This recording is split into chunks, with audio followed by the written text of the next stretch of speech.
നിലമ്പൂർ ഉപതെരഞ്ഞെടുപ്പിന് പിന്നാലെ P V അൻവറിന്റെ UDF പ്രവേശം വീണ്ടും ചർച്ചയാവുകയാണ്. വഴിയടയ്ക്കാതെയുള്ള പ്രതികരണമാണ് KPCC അധ്യക്ഷൻ സണ്ണി ജോസഫിൽ നിന്നുണ്ടായത്. ഒറ്റയ്ക്ക് തീരുമാനമെടുക്കില്ലെന്നായിരുന്നു പ്രതിപക്ഷ നേതാവ് VD സതീശന്റെ പ്രതികരണം. നേതൃത്വം കൂട്ടായി തീരുമാനമെടുക്കുമെന്ന് UDF കൺവീനർ അടൂർ പ്രകാശും പറഞ്ഞു. സാഹചര്യമുണ്ടെങ്കിൽ UDF-നൊപ്പം പോകുമെന്നും മറിച്ചെങ്കിൽ മൂന്നാം മുന്നണിയെന്നും പി വി അൻവറും പ്രതികരിച്ചു. നമുക്ക് ആ പ്രതികരണം ആദ്യം കേൾക്കാം, അതിനുശേഷം റോഷിപാലിലേക്ക് വരാം.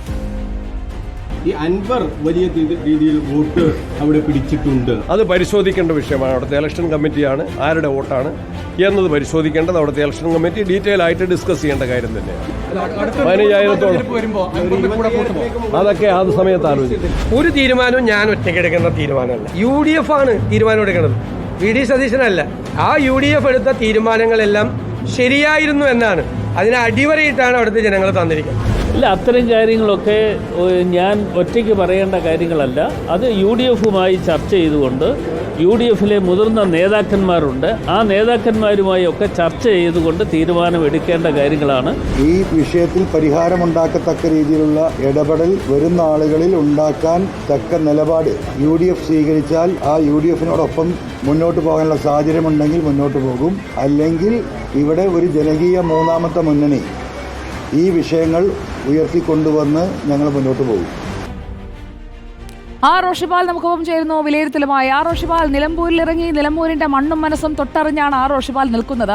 അന്ന് ആ മണ്ഡലത്തിലൂടെ നടക്കുമ്പോൾ പി വി അൻവർ വലിയ രീതിയിലുള്ള പ്രചാരണ കോലാഹലങ്ങളൊന്നും ഉണ്ടാക്കിയില്ല. വളരെ കുറച്ച് സമയം മാത്രമാണ് മണ്ഡലത്തിൽ പ്രചാരണത്തിനായി ചെലവഴിച്ചത്. പക്ഷേ 20,000-ഓളം വോട്ട്, അതായത് UDF സ്ഥാനാർത്ഥി കിട്ടിയ ഭൂരിപക്ഷത്തിന്റെ ഏകദേശം ഇരട്ടിയോളം വോട്ടുകൾ നേടുകയാണ്. അങ്ങനെ തന്റെ കരുത്തെന്താണ് എന്ന മണ്ഡലത്തിൽ വിസിബിൾ ആക്കി നിർത്തുകയാണ് അൻവർ ചെയ്തത്. ഇരു മുന്നണികൾക്കും അത് കാണാവുന്ന രീതിയിൽ വോട്ടുകളായി നിൽക്കുന്ന ഈ മണിക്കൂറിൽ പി വി അൻവറിന്റെ അടുത്ത നീക്കങ്ങൾ എന്താണ്? UDF അദ്ദേഹത്തെ ചേർത്ത് നിർത്താനുള്ള ഒരു സാധ്യതയാണോ ഇപ്പോൾ തെളിയുന്നത്? സുജയ പാർവതി, ഒന്ന്, നിലമ്പൂരിൽ അവസാനത്തെ ഒരാഴ്ചക്കാലം മാത്രമാണ് പി വി അൻവർ പ്രചാരണം നടത്തിയത്. അങ്ങനെ പ്രചാരണം നടത്തിയിട്ട് പോലും പി വി അൻവറിന് ഏതാണ്ട് 20,000-ഓളം വോട്ട് ലഭിച്ചു എന്നതാണ്.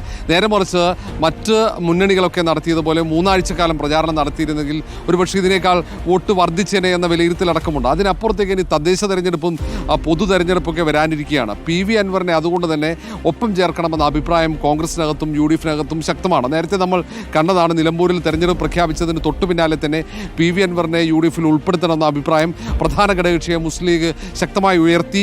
പി വി അൻവറിനെ ചേർത്ത് നിർത്താനുള്ള ശ്രമം പലവട്ടം നടത്തിയ ചർച്ചകൾക്കൊക്കെ നേതൃത്വം കൊടുത്തത് കണ്ടതാണ്. സമാനമായ സാഹചര്യം തന്നെയാണ് വീണ്ടും ഉരുത്തിരിഞ്ഞു വരുന്നത്. ഇനി ഏതായാലും കോൺഗ്രസിനകത്തും UDF-നകത്തും ഇത് സജീവ ചർച്ചയാകും. കാരണം തദ്ദേശ തെരഞ്ഞെടുപ്പിൽ പി വി അൻവറിനെ ഒപ്പം ചേർത്തില്ലെങ്കിൽ നിലവിലുള്ള തദ്ദേശ സ്വയംഭരണ സ്ഥാപനങ്ങളിൽ ഭരണം നിലനിർത്തുക പോലും അത് വെല്ലുവിളിയാകും എന്ന ഒരു ആശങ്ക UDF നേതൃത്വത്തിനുണ്ട്. അതുകൊണ്ട് ജില്ലാ UDF നേതൃത്വമാകട്ടെ സംസ്ഥാന UDF നേതൃത്വമാകട്ടെ എല്ലാവർക്കും ഒരേ അഭിപ്രായമാണ്. കാരണം മുഖ്യമന്ത്രിക്കെതിരെ LDF-നെതിരെ രൂക്ഷമായ വിമർശനങ്ങളും അതേ നിലപാട് തന്നെ സ്വീകരിച്ച് മുന്നോട്ട് പോകുന്ന അൻവർ ഇനിയും ഇതേ നിലപാടുമായി മുന്നോട്ട് പോയാൽ ഈ സർക്കാരിനെതിരെയുള്ള വികാരം, LDF-നെതിരെയുള്ള വികാരം അത് വോട്ടായി മാറുമ്പോൾ അത് വിഘടിക്കാനുള്ള സാധ്യത, അതാണ് നിലവിലുള്ള ഉദാഹരണം. ഇപ്പോൾ ലഭിച്ചിരിക്കുന്ന അൻവറിൻ്റെ വോട്ട് അത് ഇനിയും ആവർത്തിക്കുക അത് അത്ര നല്ലതല്ല എന്ന അഭിപ്രായമാണ്. അൻവറിനെ കൂടെ ചേർത്തിരുന്നെങ്കിൽ ഒരുപക്ഷെ വലിയ ഭൂരിപക്ഷം UDF-ന് ലഭിക്കുമായിരുന്നു എന്ന അഭിപ്രായമാണ് UDF-ലെ നേതാക്കൾക്കൊക്കെ ഉള്ളത്. ഏതാണ്ട് 30,000-ന് മുകളിൽ വോട്ട് ലഭിച്ചിരുന്നെങ്കിൽ അത് അടുത്ത തദ്ദേശ തെരഞ്ഞെടുപ്പിനും ഒപ്പം നിയമസഭാ തെരഞ്ഞെടുപ്പിനും കൂടുതൽ ഊർജ്ജം പകരുമായിരുന്നു എന്ന വിലയിരുത്തൽ UDF നേതൃത്വത്തിനുണ്ട്. അതുകൊണ്ട് ഇനിയും സമാനമായ സാഹചര്യം വരുത്താതെ വളരെ പെട്ടെന്ന് തന്നെ ഈ കാര്യത്തിൽ ഒരു ചർച്ചയും ഒരു തീരുമാനത്തിലേക്കും എത്തിക്കാനുള്ള ആലോചനകൾ ഇതിനോടകം തന്നെ UDF-ൽ തുടങ്ങിക്കഴിഞ്ഞു. ഓക്കെ, വ്യക്തമാണ്. റോഷിപാലാണ് വിവരങ്ങൾ നൽകിയത്. കരുത്ത് തെളിയിച്ച് നിൽക്കുകയാണ്, കാതലുള്ള തേക്കാണെന്ന് തെളിയിച്ചിരിക്കുകയാണ് പി വി അൻവർ. ഇനി ആ തേക്ക് അത് കൃത്യമായി UDF ക്യാമ്പിലേക്ക് എങ്ങനെയായിരിക്കും ഉൾപ്പെടുത്തുക എന്നതാണ് അറിയേണ്ടത്.